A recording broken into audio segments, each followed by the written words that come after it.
One of the first podcasts to blow my mind was an interview with Starhawk.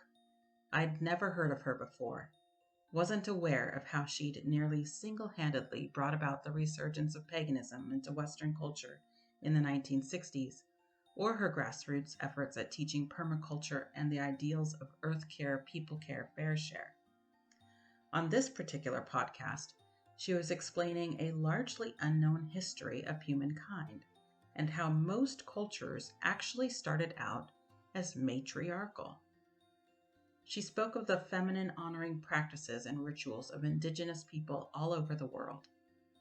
She explained that it was the conquering nations that valued an overemphasis on the masculine, and toxic masculinity at that, values of dominance, control, and war.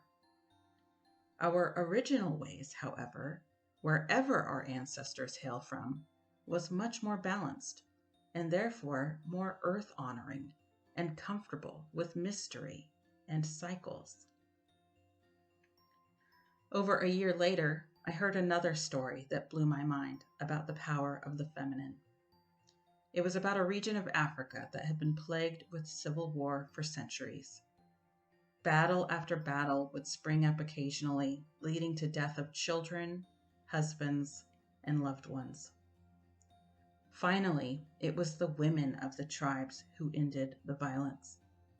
After a particularly gruesome battle, and after many of them were still grieving their own cherished kin, they took the sons of the other tribe and bathed them, cared for them, held them, sang to them, and fed them.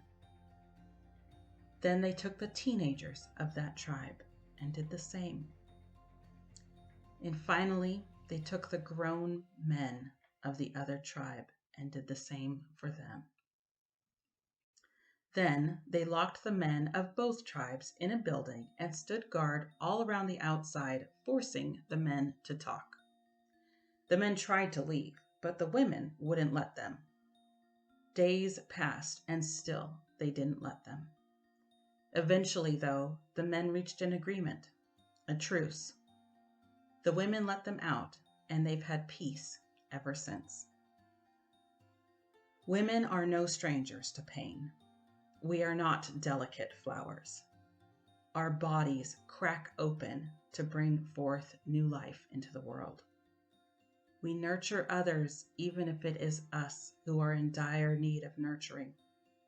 We are tempered in a fire that has forced us to learn to pull from our depths, to give and give and give again, even when we feel there is nothing left, and somehow we find our well is deep and we give some more.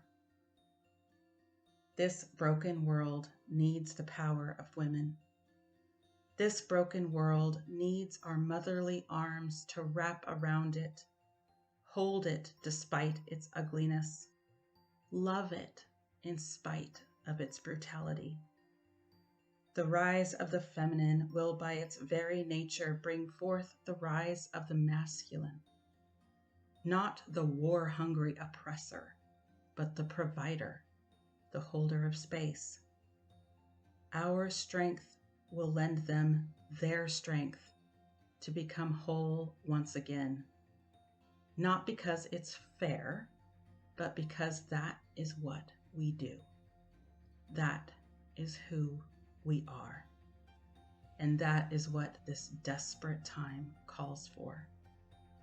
The feminine is in all of us, no matter our gender. Our well is deep.